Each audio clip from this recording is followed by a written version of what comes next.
Bentornati ad Ore 7. Tra i temi del giorno, sia nei quotidiani nazionali che regionali, c'è anche il protocollo delle regioni presentato al CTS per la riapertura degli impianti di risalita e apriamo vedendo proprio la pagina del Corriere della Sera.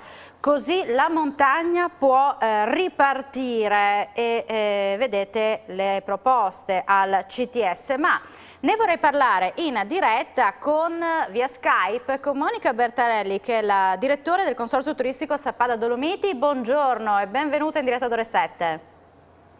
Grazie Alexis e buongiorno.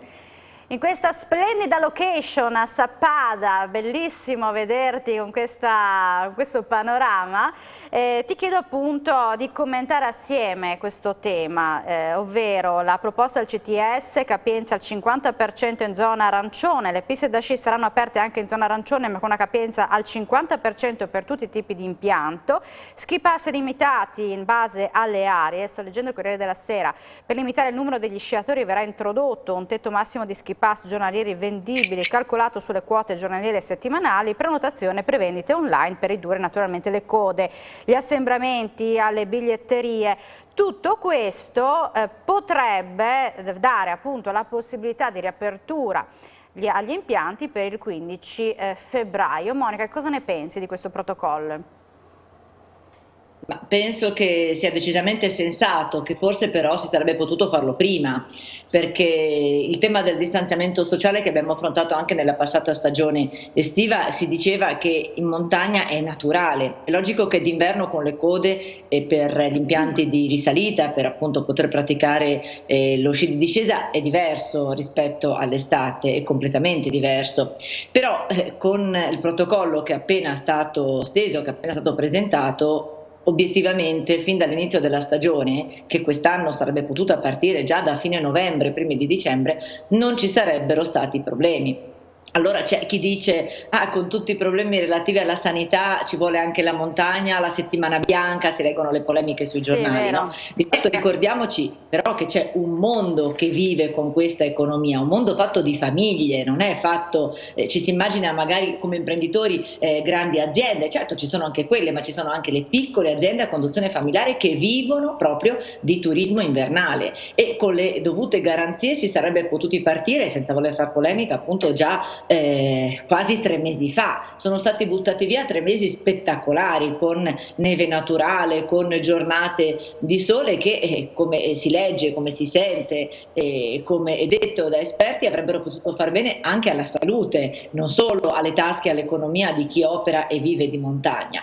Però insomma questo protocollo, tornando alla tua domanda, è decisamente stilato nel modo corretto, è ovvio che così impostato e nel suo rispetto, cosa che sicuramente avverrebbe nelle montagne, perché ricordiamoci che in montagna c'è un'etica che tante volte si dimentica, ci sono delle regole che vengono applicate in maniera rigida, in maniera ferrea. Si sarebbe potuti partire e in questo modo comunque viene sicuramente tutelata la salute del nostro ospite, ma anche degli operatori alla stessa stregua. Dunque manca il via libera del comitato scientifico per questa possibile riapertura, ma come si vive nel tuo territorio una possibile non apertura degli impianti? Ma c'è chi si è già rassegnato, c'è chi è entrato nel mood di appunto abbandonare l'idea di poter aprire, di poter vedere movimento turistico in questa stagione invernale, ed è già proiettato verso l'estate con la programmazione, con la promo commercializzazione. C'è chi invece ancora ha fiducia. È logico che anche aprendo non si andrebbero a colmare le gravi perdite dei mesi passati, però sarebbe sicuramente un segnale positivo. Tra l'altro, al di là della questione impianti, Alexis, la montagna sarebbe stata pronta per aprire a prescindere dagli stessi se avessimo avuto la zona gialla appunto nelle settimane precedenti, perché la montagna non è necessariamente solo sci alpino, è molto altro. Certo. Volevo proporti anche l'infografica del Messaggero Veneto di oggi, che è molto chiara. La data prevista per la ripresa dello sci il 15 febbraio, la decisione definitiva arriverà dal Comitato Tecnico Scientifico. Poli sciistici, Piancavallo, Zoncolafone di Sopra, Sappada, Serenavea e Treviso sono 6. I fruitori saranno gli sciatori residenti in Friuli Venezia Giulia, se in zona gialla. Il protocollo, come abbiamo detto, è in fase di approvazione. La capienza degli impianti al 50%, ma con arrotondamento al valore per difetto. Ad esempio, in una cabinovia funivia da 15 posti è consentito l'accesso a 7 persone.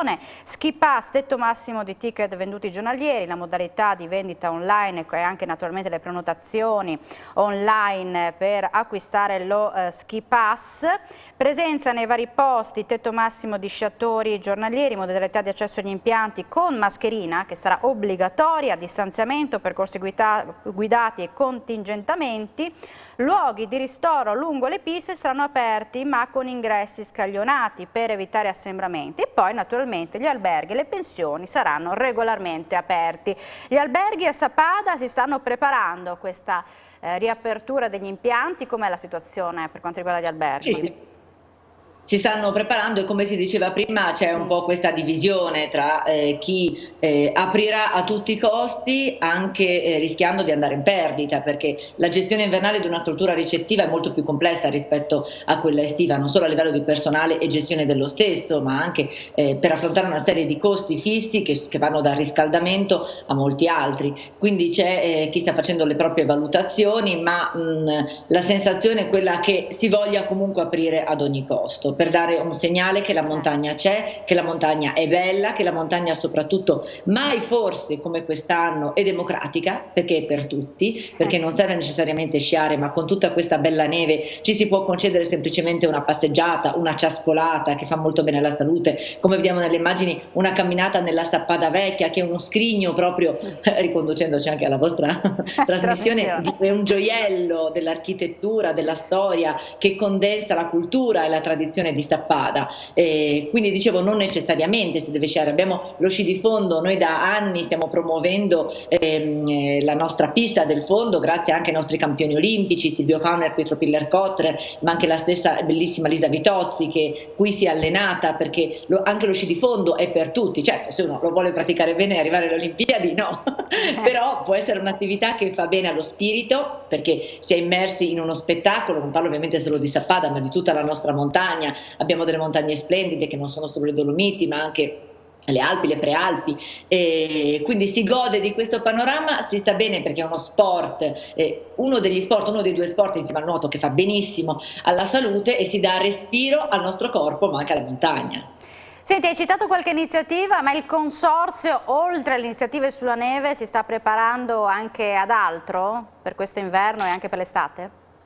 Sì, allora faccio un annuncio in anteprima. Noi il prossimo fine settimana abbiamo sfidato tutto praticamente, ma non il buonsenso, perché sarà una pratica in totale sicurezza. Faremo la seconda edizione di Dolomites, quindi del primo festival del Friuli Venezia Giulia dell'arrampicata, in misura ridotta, perché daremo solo la possibilità a chiunque di provarlo. Il prossimo anno, quando sarà tutto più calmo, potranno arrampicare tutte le nostre pareti, quindi daremo la possibilità a bambini e adulti, accompagnati da una bravissima guida alpina, di provare una zona nuova. Dai, già che ci sono, anticipo anche questo: le cascate che si sono formate sopra il vecchio mulino, cioè uno spettacolo nello spettacolo. Ribadisco il concetto sicurezza della persona garantita, perché fra l'imbragatura, le tecniche della nostra guida alpina e proprio la location, l'ambientazione dove verranno fatto, è garantita la massima sicurezza. E poi comunque procedono tutte le nostre attività di animazione. Quello è un festival, no? Quindi una volta all'anno, però per far vedere le nostre potenzialità. Le nostre pareti di ghiaccio e cascate sono un'attrattiva negli anni passati per tutta Europa, per quanto spettacolari sono, però anche nella nostra classicità, diciamo, delle proposte continueremo con lo sci di fondo con i campioni, quindi chiunque potrà sciare con Silvio Fauner e Pietro Piller-Kotler e farsi raccontare i loro aneddoti, o farsi una ciaspolata con le nostre guide, con i nostri accompagnatori, con Gianmarco e il suo staff, o farsi trainare dai cani di Ararat in un contesto spettacolare nella piana di cima a Sappada e poi, come dicevo, appunto affrontare un'escursione, una passeggiata alla portata di tutti, tuffandosi nella storia di Sappada. In questo periodo, tra l'altro, Alexis, c'è il Carnevale Sì. di Sappada è conosciuto in tutto il mondo, è bellissimo.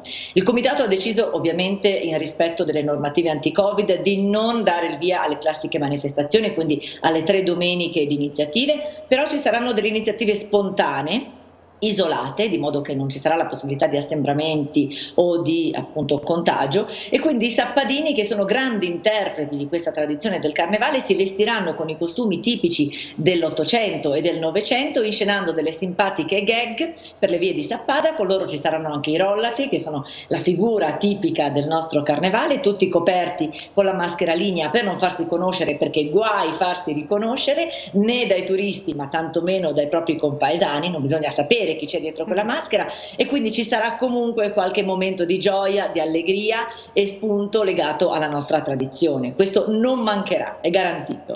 Ed è garantita la sicurezza, come hai voluto evidenziare tu, e l'hai fatto molto bene. Monica, io ti ringrazio, ti invidio un pochino perché mi piacerebbe tuffarmi nella neve alle tue spalle, fare una bella passeggiata, ma adesso insomma si può anche raggiungere Sappada per una bella passeggiata, come ci hai informato in questa intervista. Io ti ringrazio tantissimo, ti auguro buon lavoro e buona giornata. Grazie a te Alexis per averci dato questa possibilità, buona giornata a tutti, grazie.